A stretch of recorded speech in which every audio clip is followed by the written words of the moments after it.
إن الحمد لله نحمده ونستعينه ونستغفره ونعوذ بالله من شرور أنفسنا ومن سيئات أعمالنا من يهده الله فلا مضل له ومن يضلل فلا هادي له وأشهد أن لا إله إلا الله وحده لا شريك له وأشهد أن محمدا عبده ورسوله أما بعد فإن خير الحديث كتاب الله وخير الهدي هدي محمد صلى الله عليه وسلم وشر الأمور محدثاتها وكل محدثة بدعة وكل بدعة ضلالة وكل ضلالة في النار. أعوذ بالله السميع العليم من الشيطان الرجيم. بسم الله الرحمن الرحيم. يا أيها الذين آمنوا اتقوا الله حق تقاته ولا تموتن إلا وأنتم مسلمون. يا أيها الناس اتقوا ربكم الذي خلقكم من نفس واحدة وخلق منها زوجها وبث منهما رجالا كثيرا ونساء واتقوا الله الذي تساءلون به والأرحام إن الله كان عليكم رقيبا. يا أيها الذين آمنوا اتقوا الله وقولوا قولا سديدا يصلح لكم أعمالكم ويغفر لكم ذنوبكم ومن يطع الله ورسوله فقد فاز فوزا عظيما. فقد قال الله تبارك وتعالى في كلامه المجيد يعلمون ظاهرا من الحياة الدنيا وهم عن الآخرة هم غافلون. وقال النبي الكريم صلى الله عليه وسلم لا تزول قدم ابن آدم عند ربه حتى يسأل عن خمس: رب اشرح لي صدري ويسر لي أمري واحلل عقدة من لساني يفقهوا قولي سبحانك لا علم لنا إلا ما علمتنا إنك أنت العليم الحكيم.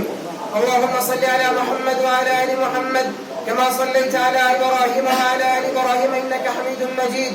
اللهم بارك على محمد وعلى آل محمد كما باركت على إبراهيم وعلى آل إبراهيم إنك حميد مجيد.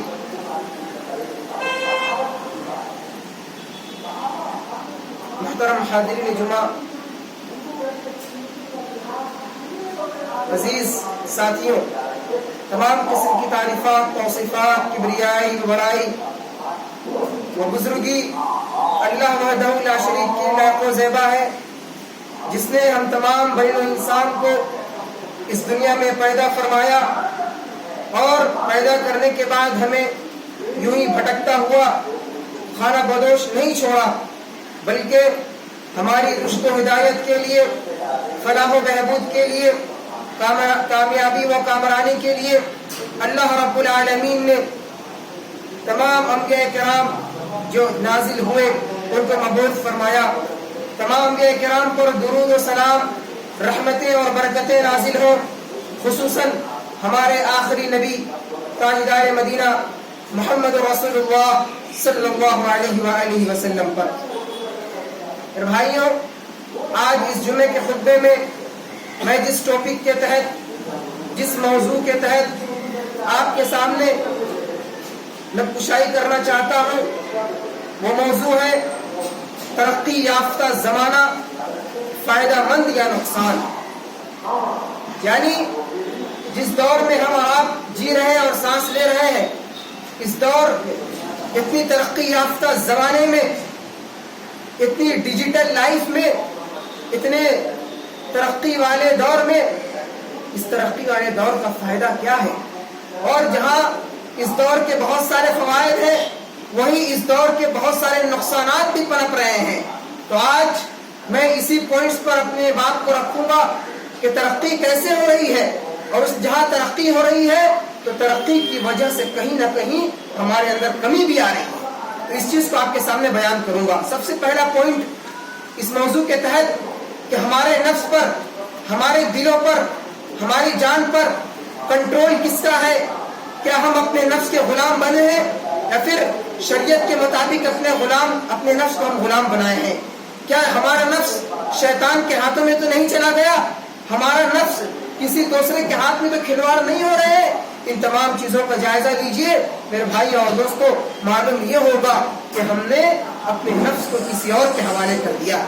اللہ رب العالمین نے قرآن مجید میں کیا خوب فرمایا، سورہ جاسیہ سورہ نمبر 45 آیت نمبر 23 کے اندر اللہ تعالیٰ فرماتا ہے افرأیت من اتخذ الہہ ہواہ، کیا تم نہیں دیکھتے کہ جنہوں نے اپنے نفس کو، اپنے خواہشات کو اس کے حوالے کر دیا، اپنے نفسانی خواہشات کے حوالے کر دیا، ان کا نفس جو کہتا چلا آ رہا تھا وہی وہ کر رہے ہیں، انہیں شریعت کی کوئی پرواہ نہیں، اسلام کی کوئی پرواہ نہیں، اللہ اور اس کے رسول کے فرامین کی کوئی پرواہ نہیں۔ میرے بھائی اور دوستو، جو لوگ اپنے نفس کی پرواہ کرتے ہیں، ان کی بات مانتے ہیں، شیطان ان کو دھوکے میں ڈالے گا۔ میرے بھائی اور دوستو، جب قیامت کے دن فیصلہ ہوں گے، اللہ رب العالمین فیصلہ کرے گا ہمارے درمیان، جب ہمارے گناہوں کو اللہ رب العالمین سامنے رکھے گا تو ہم شیطان کے اوپر بلیم لگائیں گے، اس کو قصوروار ٹھہرائیں گے، پھر اس وقت شیطان کہے گا، شیطان کیا کہے گا؟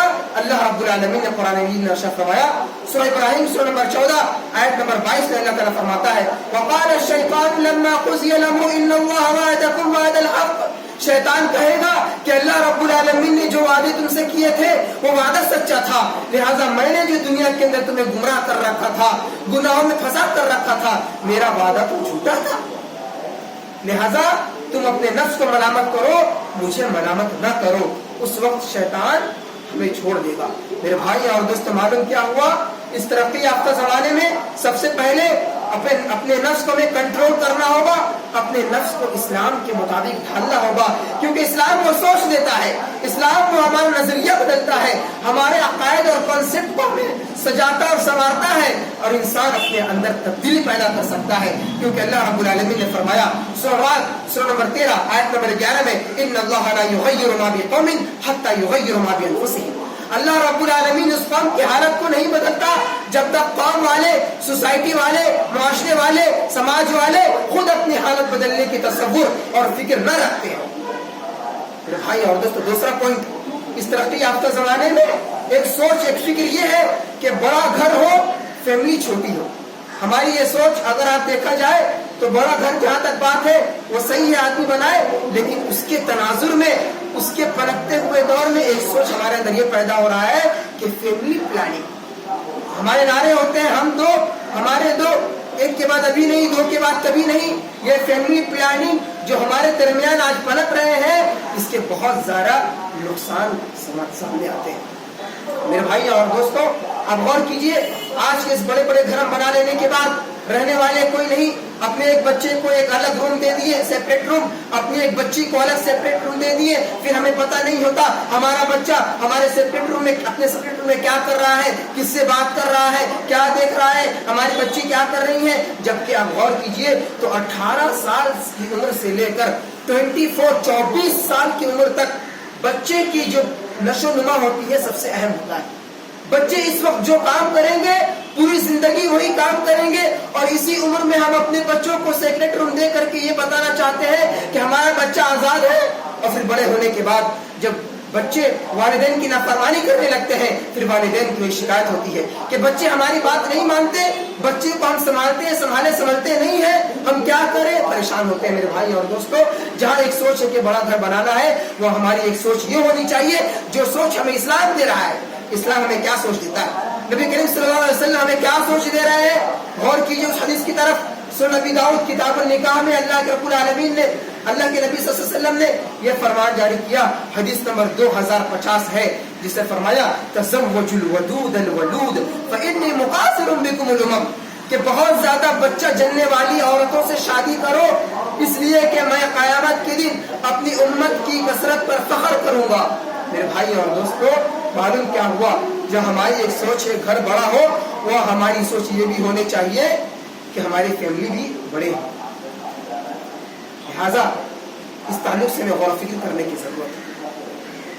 اس کے بعد اس ترقی یافتہ زمانے میں ایک جہاں پر گروئنگ ہو رہا ہے، وہیں پر کہیں نہ کہیں ہم تنزلی کے شکار ہو رہے ہیں۔ جہاں ترقی ہو رہا ہے وہ ہمارے اندر کمی آ رہی ہے۔ مثال کے طور پر دیکھ لیجئے، زیادہ ڈگریاں ہیں لیکن عقل کی کمی ہے۔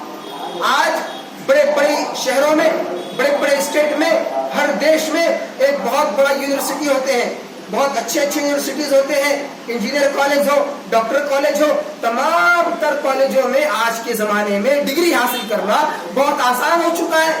آدمی علم حاصل کر لے رہا ہے, ڈگری حاصل کر لے رہا ہے, ڈگریوں کی بہت زیادتی پائی جا رہی ہے, لیکن جہاں یہ ترقی ہو رہا ہے ساتھ ساتھ اس کی ایک تنزلی یہ بھی ہو رہی ہے کہ ڈگریاں زیادہ ہونے کے ساتھ ساتھ ہماری عقل کی کمی پائی جا رہی ہے, کیونکہ سائنس کی جو فارمولہ ہم سمجھ پا رہے ہیں, لیکن دین کی بیسک چیزیں ہمیں معلوم نہیں.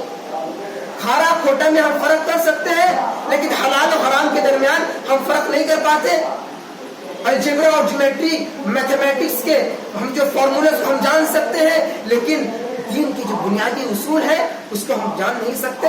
ہماری عقل اس چیز میں کام نہیں کرتی. تو معلوم یہ ہوا کہ جہاں زیادہ ڈگریاں ہو رہی ہیں وہیں پر کہیں نہ کہیں ہمارے عقل کے اندر کمی آ رہی ہے, جس کی وجہ سے ہم دین اسلام کی بنیادی چیز کو سمجھ نہیں پاتے. بھائی اور دوستو, معلوم کیا ہوا, ڈگری حاصل کیجئے لیکن ساتھ ہی ساتھ ہمیں دینی علم حاصل کرنا چاہیے. جو بیسک چیز ہے, انسان 10 PhD کر لے, 20 PhD کر لے, جب تک اسلامی چیز کے اسلامی بنیاد کے 3 اہم چیزوں کو نہیں جان سکتا, من ربک ما دینک ما نبیک, تب تک کوئی انسان دنیا و آخرت کی کامیابی کو پا نہیں سکتا. اس کے بعد اگلا مسئلہ ترقی یافتہ زمانے میں یہ ہے کہ طب میں ترقی ہو رہی ہے لیکن صحت کے بڑھتے مسائل ہیں. آج غور کیجئے, ہر شہروں میں ہر جگہ ہاسپٹل کی کمی نہیں ہے. یہاں تک کہ اتنی زیادہ ترقی ہو گئی طب میں, ڈاکٹری میں اتنی زیادہ ترقی ہو گئی کہ ہر جسم کے ہر پارٹس کے طور پر, ہر اعضاء کے لیے ایک الگ الگ ہاسپٹل قائم کیے گئے ہیں. آنکھ کے لیے الگ ہاسپٹل, دانت کے لیے الگ ہاسپٹل, بدن کے لیے, جسم کے لیے الگ ہاسپٹل, ہڈی کے لیے الگ ڈاکٹر. ان تمام چیزوں میں اتنی زیادہ ترقی ہو رہی ہے, لیکن ہونا یہ چاہیے تھا کہ ہمارے بیماریوں میں کمی آئے, لیکن معاملہ الٹا ہے. طب میں ترقی ہو رہی تو صحت کے مسائل بھی بڑھتے جا رہے ہیں. آخر ایسا کیوں ہے؟ ہم نے غور کیا ہے. میرے بھائی اور دوستو غور کیجئے, آپ غور کرتے ہیں کہ آج کے اس زمانے میں جتنی بیماریاں پنپ رہی ہیں, ہمارے آبا و اجداد کے زمانے میں وہ بیماریاں نہیں تھی. آج کے زمانے میں ایڈس کی بیماری ہے, سائن فولو کی بیماری ہے, شوگر کی بیماری ہے, بہت سارے لائن بیماری ہے. ہم سے پہلے جو جنریشن گزری ہے, جو ہمارے آبا و اجداد گزرے ہیں, ان کے دور میں یہ بیماریاں نہیں پائی جاتی تھی. لیکن میرے بھائی اور دوستو, بیماری آنے کی وجہ کیا ہے؟ آخر یہ بیماری کیوں ہمارے معاشرے میں جنم لے رہی ہے؟ ڈاکٹری اتنی ترقی کرنے کے باوجود اس کی سب سے اہم وجہ جو ہمیں اسلام دیتا ہے, اس کی سب سے اہم وجہ ریزن جو ہمیں قرآن و حدیث بتاتا ہے. اللہ کے نبی جناب محمد رسول اللہ صلی اللہ علیہ وسلم کیا فرماتے ہیں, غور سے سنیے. سنن ابن ماجہ کتاب العقوبہ کتاب الفتن کے اندر ایک حدیث آئی ہے, حدیث نمبر 1019 کے اندر, لم تظهر الفاحشة في قوم قط حتى يعلنوا بها إلا فشى فيهم الطاعون والأوجاع. کہ جس قوم کے لوگ, جس معاشرے کے لوگ, جس سوسائٹی کے لوگ, جس جنریشن کے لوگ, اگر ان کے اندر ایک برائی آ جائے, یعنی کہ ظاہری طور پر اگر گناہ کرنے لگے, ظاہری طور پر عوام الناس کے سامنے گانے بجائے جانے لگے اور برائیاں فحش عام ہو جائے, تو ایسی صورت میں کیا ہوگا؟ الا فشا فیہم الطاعون والاوجاع. ایسے معاشرے کے اوپر اللہ رب العالمین طاعون کی بیماری پیدا کر دیتا ہے. ایسے معاشرے کی بیماری کے اوپر اللہ رب العالمین کیا کرتا ہے؟ بھوک مری کا شکار بنا دیتا ہے. اور یہی نہیں فرمایا, اللہ کے نبی نے آگے فرمایا, التی لم تکن مضت فی اسلافہم الذین مضوا. تم ایسی بیماریوں کو دیکھو گے جو تمہارے آبا و اجداد کے درمیان وہ بیماریاں نہیں تھی. آج یہ حدیث ہمارے اوپر صادق آتی ہے, یہ حدیث ہمارے اوپر فٹ آتی ہے. وہ بیماری ہمارے پاس موجود ہے جو بیماری ہمارے آبا و اجداد کے پاس نہیں تھی. میرے بھائی اور دوستو, معلوم کیا ہوا؟ اگر ہم طب میں ترقی کر رہے ہیں تو ساتھ ہی ساتھ فحاشی, اوریاکاری, تمام چیزوں سے ہمیں بچنا ہوگا. تبھی جا کر کے ہم طب میں ترقی کرنا ہمارے لیے فائدہ مند ثابت ہو سکتا ہے. ورنہ لاکھ ڈگریاں حاصل کر لیں, لاکھ طب میں ترقی کر لیں, جب تک ہم اسلامی شریعت کو ہم فالو نہیں کریں گے, ایکسپٹ نہیں کریں گے, نہیں مانیں گے, میرے بھائی اور دوستو, ہمارے اندر سے وہ برائیاں, وہ چیزیں, وہ بیماریاں ختم نہیں ہو سکتی. ٹھیک اسی طریقے سے اب غور کیجئے, اس ترقی یافتہ زمانے میں پوائنٹ نمبر 4 وہ یہ ہے کہ آج اس ترقی یافتہ زمانے میں انسان چاند تک پہنچ چکا ہے. چاند کی خبریں ہمارے پاس آ رہی ہیں, چاند میں رہنے کے لیے ہم آکسیجن تیار کر رہے ہیں, چاند کی جو ماحول ہے اس کو ہم جانچنے کی کوشش کر رہے ہیں, تمام چیزیں, چاند کی خبریں ہمارے پاس ہیں. یہ ایک ترقی ہے لیکن ساتھ ہی ساتھ اس ترقی کے ساتھ جو تنزلی ہے، جو نقصان ہے، وہ یہ ہے کہ اس زمانے میں اپنے پڑوسی کا ہم خیال نہیں رکھتے۔ چاند تک تو ہم پہنچ گئے، لیکن پڑوسی ہمارا بھوکا سو رہا ہے، پڑوسی ہمارا کھانا کھایا یا نہیں کھایا اس کی ہمیں فکر نہیں ہے۔ میرے بھائی اور دوستو، اس زمین سے سب سے پہلا شخص چاند پر جانے والا نیل آرم اسٹرانگ، وہ چاند تک پہنچا تھا۔ اور آج اس دور میں بھی، اور حال ہی کی بات ہے کہ ہمارے دیش بھارت سے بھی وکرم نامی ایک شخص چاند پر پہنچے، جانے والے تھے، جا رہے تھے، راستے میں پہنچ رہے تھے، لیکن چندریان کے صرف 2 کلومیٹر کے قریب پہنچ کر ان کا لنک کٹ گیا، ان سے وابستہ کٹ گئی۔ آخر مسئلہ کیا ہے؟ ایسا تو نہیں کہ اس ترقی یافتہ زمانے میں ہم چاند کی طرف پہنچنے کی کوشش کر رہے ہیں، لیکن ہماری اس پڑوسی کے بے خبری کی وجہ سے، اس پڑوسی کی نہ پوچھ گچھ کی وجہ سے، اس پڑوسی کو چھوڑ دینے کی وجہ سے ہو سکتا ہے اللہ رب العالمین ایک آزمائش کے طور پر، ایک سزا کے طور پر ہمیں چاند سے محروم کر دیا، ہمیں چاند کی مشن میں ناکام کر دیا۔ میرے بھائی اور دوستو، چاند پر اگر ہم پہنچنا چاہتے ہیں تو سب سے پہلے اپنے پڑوسی کا خیال کیجئے کہ ہمارا پڑوسی بھوکا تو نہیں سویا، کیونکہ اللہ کے نبی جناب محمد رسول اللہ صلی اللہ علیہ وسلم فرماتے ہیں، صحیح بخاری کتاب اکرام الضیوف کے اندر، کتاب الادب میں یہ حدیث موجود ہے، حدیث نمبر 6138 کے اندر اللہ کے نبی نے فرمایا، من کان یؤمن باللہ والیوم الاخر فلیکرم جارہ، کہ جو شخص یہ دعویٰ کرتا ہے، جو شخص یہ ایمان رکھتا ہے کہ اللہ رب العالمین ہمارا رب ہے، قیامت کے دن پر جس کا یقین ہے، اسے چاہیے فلیکرم جارہ، کہ وہ اپنے پڑوسی کا خیال رکھے، اپنے پڑوسی کا دیکھ بھال کرے، اس کے حقوق کو ادا کرے۔ اگر ہم ان کے حقوق کو ادا کریں گے تو انشاءاللہ وہ دن دور نہیں ہے کہ اللہ رب العالمین ہمیں چاند پر رہنے کا بھی کچھ ذریعہ بنا دے، لیکن ہمارے اندر کچھ خامی ہونے کی وجہ سے ہو سکتا ہے اللہ رب العالمین ہمارے مشن کو ناکام کر دیا ہو۔ اس لیے میرے بھائی اور دوستو، اس ترقی یافتہ زمانے میں جہاں ہم ترقی کر رہے ہیں وہیں کہیں نہ کہیں ہمارے اندر گراوٹ ہے، ہمارے اندر کمی ہے، ہمارے اندر نقصان ہے۔ اسی طریقے سے ترقی یافتہ زمانے میں اگر آپ غور کیجئے تو 5ویں پوائنٹ اور 5واں مسئلہ وہ یہ ہے کہ کمائی میں اضافہ ہو رہا ہے لیکن ذہنی سکون سے ہم دور ہیں۔ اس ترقی یافتہ زمانے میں مال کمانا، روپے حاصل کرنا کوئی مشکل کام نہیں، یہاں تک کہ جو انسان جاب کرتا ہے، نوکری کرتا ہے، مہینے 2 مہینے، سال 2 سال کے بعد اس کے تنخواہ میں پیسے میں اضافہ بھی ہو جاتا ہے، پیسے بڑھ جایا کرتے ہیں، لیکن وہ انسان پیسہ ہونے کے باوجود ذہنی سکون سے دوری ہے، وہ چین کی نیند سو نہیں پا رہا ہے، گولیاں ٹیبلٹ کھا کھا کر کے اپنی نیند کو پوری کر رہا ہے۔ آخر وجہ کیا ہے؟ جہاں اس ترقی یافتہ زمانے میں ہمارے پاس پیسے ہیں، بلڈنگ ہے، گاڑی ہے، بنگلے ہیں، تمام چیزیں ہیں، لیکن ذہنی سکون نہیں ہے۔ اس کی ایک اہم وجہ جو ہمیں قرآن سکھاتا ہے، جو حدیث سکھاتا ہے، جو شریعت اسلامیہ ہمیں تعلیم دیتی ہے، وہ کیا ہے میرے بھائی اور دوستو؟ غور کیجئے۔ سب سے پہلے آپ یہ غور کیجئے کہ آج ہم اور آپ کمپٹیشن کرتے ہیں مال کو کمانے میں، مال کو حاصل کرنے میں۔ فلاں کے پاس 2 بلڈنگ، ہمارے پاس 4 ہونی چاہیے، فلاں کے پاس 2 گاڑیاں، ہمارے پاس 4 ہونی چاہیے، فلاں کے پاس بہت زیادہ بینک بیلنس ہے، ہمیں بھی بینک بیلنس اکٹھا کرنا ہوگا۔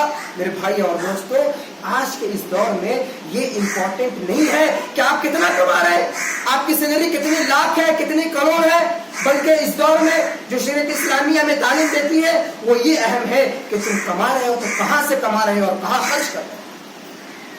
کیونکہ اللہ کے نبی جناب محمد رسول اللہ صلی اللہ علیہ وسلم نے فرمایا، وہ حدیث یاد کیجئے، سنن ترمذی کتاب صفت القیامہ، باب القیامہ، حدیث نمبر 2641 2461۔ اللہ کے نبی نے فرمایا، لا تزول قدم ابن آدم حتى يسأل عن 5 عند ربه، کہ قیامت کے دن انسان اپنے رب کے سامنے سے اپنے پیر کو ہلا نہیں سکتا، اپنے پیر کو حرکت نہیں دے سکتا، یہاں تک کہ اپنے رب کو وہ 5 سوالوں کے جواب نہ دے لے۔ ان 5 سوالوں میں سے ایک سوال جوانی کے بارے میں، ایک سوال اس میں سے یہ ہے، وَمَالِهِ مِنْ أَيْنَ اكْتَسَبَهُ وَفِيمَا أَنْفَقَهُ، کہ تم نے مال کمائے تو کہاں سے کمائے؟ اللہ یہ پوچھنے والا نہیں ہے تم کتنے کماتے تھے، تمہارے مہینے میں تنخواہ کتنی تھی، تم کہاں، اللہ رب العالمین پوچھنے والا ہے کہ تم کہاں سے کما رہے تھے اور کہاں اس مال کو خرچ کر رہے تھے۔ وَمَالِهِ مِنْ أَيْنَ اكْتَسَبَهُ وَفِيمَا أَنْفَقَهُ۔ حضرات غور کرنے کی بات ہے، سوچنے کا مقام ہے کہ ہم اور آپ کمپٹیشن کرتے ہیں کمانے میں۔ صحابہ کرام کا زمانہ دیکھیے، اسلاف کا زمانہ ان کا مشاہدہ کیجئے، وہ مال کو خرچ کرنے میں کمپٹیشن کرتے تھے، ہم سے زیادہ کوئی خرچ نہ کر لے۔ واقعہ بہت ہی معروف ہے، مشہور ہے، آپ سبھی علماء جانتے ہیں کہ حضرت ابوبکر رضی اللہ عنہ حضرت عمر فاروق رضی اللہ عنہ کے درمیان مال کو خرچ کرنے میں کمپٹیشن ہوا کرتا تھا کہ ہم زیادہ خرچ کریں، ہم زیادہ خرچ کریں۔ آج کے اس ترقی یافتہ زمانے میں، اس ڈیجیٹل لائف میں ہماری سوچ، ہماری تھنک بدل چکی ہے، وہ یہ ہے کہ ہم مال کمائیں تو زیادہ کریں، بینک بیلنس ہمارے زیادہ اکٹھا ہو۔ میرے بھائی اور دوستو، بہت زیادہ حساس رہنے کی ضرورت ہے۔ اسی طریقے سے ایسی جگہ مال خرچ کیجئے جہاں سکون محسوس ہو۔ ہم مال کو وہاں خرچ نہیں کر رہے ہیں، اللہ کے نبی نے خرچ کرنے کا جگہ بتایا۔ صحیح بخاری کتاب النفقات کتاب نمبر 69 باب نمبر 1 حدیث نمبر 5353 5353 فرمایا السائل الارملہ، مال خرچ کرنا ہے تو مسکین کے لیے خرچ کرو، مسکین کے اوپر خرچ کرو، کیا ہوگا؟ بیوہ کے لیے خرچ کرو، کیا ہوگا؟ تمہیں جہاد فی سبیل اللہ کا ثواب ملے گا، رات بھر نماز پڑھنے کا، دن بھر روزے رکھنے کا ثواب ملے گا، تبھی جا کر ہم سکون کو حاصل کر سکتے ہیں۔ معلوم کیا ہوا؟ کمانے کے ساتھ ساتھ کمائیے، منع نہیں ہے، لیکن ایسی جگہ خرچ کیجیے جہاں سکون محسوس ہو۔ اسی طریقے سے آپ غور کیجیے، اس ترقی یافتہ زمانے میں خاص طور پر سوشل میڈیا کے دور میں ہمارے ایسے دوست ہیں جو ہمارا ساتھ دینے والا نہیں۔ دوست تو بہت زیادہ بن رہے ہیں سوشل میڈیا کے ذریعے، لیکن ایسا دوست جو ہمارا ساتھ دینے والا ہو۔ میرے بھائی اور دوستو، اللہ کے نبی صلی اللہ علیہ وسلم نے دوستی کے لیے معیار مقرر کیا ہے۔ اللہ کے نبی نے کیا فرمایا؟ مثل الجلیس السوء والصالح، صحیح بخاری کی حدیث ہے، حدیث نمبر 5524 کہ جب دوست بناؤ تو اچھا دوست بناؤ۔ مثال دیا کہ ایک عطر والا اور ایک لوہار کی مثال۔ اسی طرح اللہ کے نبی نے دوسری حدیث کے اندر بیان فرمایا، سنن ترمذی کی کتاب بر وسیلہ حدیث نمبر 1997، کیا فرمایا اللہ کے نبی؟ احبب حبیبک هونا ما عسى ان يكون بغيضك يوما ما وابغض بغيضك يوما ما عسى ان يكون حبيبك يوما ما۔ کسی سے دوستی کرو، اتنا بھی دوستی نہ کر لو، ہو سکتا ہے کل وہ تمہارا دشمن ہو جائے۔ اور اللہ کے نبی نے فرمایا کسی سے دشمنی کرو، تمہارا جب کوئی دشمن ہے تو اتنا زیادہ بھی دشمن مت بن جاؤ، ہو سکتا ہے کل وہ تمہارا دوست بن جائے۔ یہ بانڈیشن اللہ کے نبی نے بتایا، ایک دوستی کا معیار مقرر کیا۔ اسی طریقے سے آپ غور کریں گے، 7واں پوائنٹ وہ یہ ہے کہ اس ترقی یافتہ زمانے میں سوشل میڈیا کے ذریعے ہمارے رشتہ دار بہت زیادہ ہو رہے ہیں۔ رشتہ داروں کی جو بات ہے بہت زیادہ ہے، لیکن محبت میں کمی ہے، جبکہ اللہ رب العالمین نے فرمایا ان اللہ یامر بالعدل والاحسان، کہ اللہ رب العالمین تمہیں حکم دیتا ہے رشتہ داروں کے ساتھ صلہ رحمی کرنے کی، ان کو دینے کی۔ میرے بھائی اور دوستو، کمال یہ نہیں ہے کہ ہم دوستی بڑھا لیں، رشتہ دار میں اضافہ کر لیں، بلکہ کمال یہ ہے کہ دوستی کو نبھا لیں اور رشتہ داروں کا خیال رکھیں۔ کیونکہ میرے بھائی اور دوستو، آج ہمارے کانسیپٹ اگر آپ دیکھتے ہیں کانسیپٹ کیا ہے، رشتہ داروں کے تعلق سے میں بات کر رہا ہوں، رشتہ داروں کے تعلق سے کسی ایک مسئلے میں اگر کچھ جھگڑا ہو جائے تو ان کی شادی میں ہم جانا گوارا نہیں کرتے، ان کے مرنے میں ہم شریک ہونا گوارا نہیں کرتے، ان کے دکھ و سکھ میں ہم شریک نہیں ہوتے، جبکہ میرے بھائی اور دوستوں، اللہ کے نبی جناب محمد رسول اللہ صلی اللہ علیہ وسلم اس ترقی یافتہ زمانے میں ایک نمونہ پیش کر رہے ہیں، ایک مثال دے رہے ہیں، ایک ضابطہ ہمارے سامنے رکھ رہے ہیں۔ کیا فرمایا اللہ کے نبی صلی اللہ علیہ وسلم؟ صحیح بخاری کتاب الادب حدیث نمبر 5991 5991 ليس الواصل بالمكافي ولكن الواصل الذي اذا قطعت رحمه وصلها، کہ رشتہ داری نبھانا یہ نہیں ہے اور صلہ رحمی یہ نہیں ہے کہ جب تمہارا رشتہ دار تم کو دے، تم سے بات چیت کرے، تب تم اس سے بات کرے۔ یہ تو ایک بدلہ ہو گیا، ایک طرح کا تم بدلہ ادا کر رہے، وہ کر رہا ہے تو میں کر رہا ہوں۔ اللہ کے نبی نے فرمایا رشتہ داری تمہیں نبھانی ہے، رشتہ داری کا حقوق جاننا ہے تو یا جان لو کہ جو رشتہ دار تم سے بات نہیں کرتا تمہیں اس سے جا کر بات کرنی ہے، جو رشتہ دار تم سے سلام نہیں کرتا تمہیں اس کو سلام کرنا ہے، جو تمہیں تحفے تحائف نہیں دیتا تمہیں اس کو تحفے تحائف دینا ہے۔ یہ رشتہ داری کا فارمولہ اللہ رب العالمین نے، اللہ کے نبی نے قرآن و حدیث کے اندر ہمیں بیان کر دیا۔ میرے بھائی اور دوستو، اسی طریقے سے آپ غور کیجئے تو اس ترقی یافتہ زمانے میں انسانوں کی دنیا ہے لیکن انسانیت کہیں نہیں۔ اس دنیا میں رہنے والے انسان ہیں، چاہے وہ کوئی بھی ہو، ہمارے اندر ایک انسانیت کا جذبہ تو ہے، لیکن آپ غور کیجئے، مشاہدہ کیجئے تو انسانیت ہمارے اندر مفقود ہو چکا ہے، انسانیت ہمارے یہاں سے اٹھ چکی ہے، اور پھر وحشیت، درندیت ہمارے اندر کٹ کٹ کر بھر چکا ہے۔ کہاں گئی ہماری آج اس دور میں ترقی یافتہ زمانے میں؟ اگر اسلام کو فالو کر لیے ہوتے، اسلام کو اگر مان لیے ہوتے، اس کی تعلیمات کو اگر ایکسپٹ کر لیے ہوتے، پھر بھائی اور دوستو اسلام کیا تعلیم دیتا ہے؟ سنیے، اسلام تو تعلیم یہ دیتا ہے کہ من قتل نفسا بغیر نفس او فساد فی الارض فکأنما قتل الناس جميعا، کسی نے ایک شخص کو ناحق قتل کیا گویا کہ اس نے پوری کائنات کا قتل کر ڈالا۔ اور کیا تعلیم دیتا ہے؟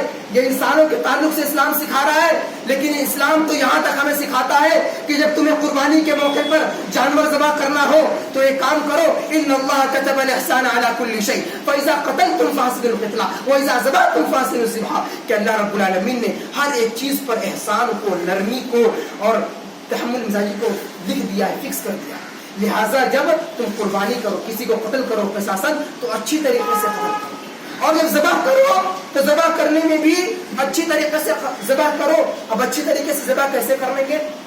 اللہ کے نبی نے آگے واضح طور پر فرمایا وَلْيُحِدَّ أَحَدُكُمْ شَفْرَتَهُ وَلْيُرِحْ ذَبِيحَتَهُ، اگر تمہیں جانور کو سکون پہنچانا ہے تو اپنی چھری کو تیز کر لو اور اپنے ذبیحہ کو آرام پہنچاؤ۔ اسلام ہمیں یہاں تک کی تعلیم دے رہا ہے کہ جانور کو ذبح کرنا ہے تو کیسے کرنا ہے۔ اسلام تو یہی بتاتا ہے کہ اگر ایک عورت جو بلی کو مارنے کی وجہ سے، ایک تہجد گزار پڑھی لکھی عورت بلی کو مار دینے کی وجہ سے جہنم پہنچتی ہے، اور ایک انسان گنہگار انسان کتے کو پانی پلا دیتا ہے تو اس کو اللہ رب العالمین جنت نصیب کرتا ہے۔ یہ اسلام تعلیم دیتا ہے، انسانیت کی تعلیم ہے، جس کو ہمیں اور آپ کو آج حاصل کرنا بہت زیادہ ضروری ہے۔ یہ آج کے اس خطبے میں 7 سے 8 نکات اور پوائنٹس تھے جو ہم نے آپ کے سامنے رکھا۔ ایک طرف ترقی، دوسری طرف تنزلی، جہاں ہمارے اندر بہت زیادہ اس پر غور کرنے، اس کو سمجھنے کی ضرورت ہے، اور اسلامی تعلیمات جو ہمیں دیتا ہے یہ بہت ہی زیادہ فائدہ مند ہے۔ اور زیادہ 1-2 اور پوائنٹ تھی، لیکن وقت کی بنیاد پر میں وقت کو دیکھتے ہوئے تناظر میں اپنی بات کو میں یہیں سے ختم کرتا ہوں۔ اللہ رب العالمین سے دعا ہے کہ اللہ رب العالمین تمام لوگوں کو جب تک اس دنیا میں رکھے، ایمان پر رکھے، ہمارا خاتمہ ہو تو ایمان پر خاتمہ ہو۔ اے عالمین، اس ترقی یافتہ زمانے میں ہمیں جہاں ترقی مل رہی ہے اور ہر طرح سے ہمیں ترقی عطا فرما، چاہے وہ معاشی معاملہ ہو، سماجی معاملہ ہو، سوسائٹی کا معاملہ ہو، ہر طور پر ہمیں ترقی کرنے کی توفیق عطا فرما، اور ہم جب تک ہمیں جو بیمار ہیں انہیں شفا کاملہ عاجلہ عطا فرما، ہمیں جو قرضدار میں قرض ادا کرنے کی توفیق عطا فرما، ہم تمام لوگوں کو جنت الفردوس میں اکٹھا ہونے کی توفیق عطا فرما۔ آمین۔ واقول قولی ھذا واستغفر الله لي ولكم ولسائر المسلمين فاستغفروه من كل ذنب انه هو الغفور الرحيم۔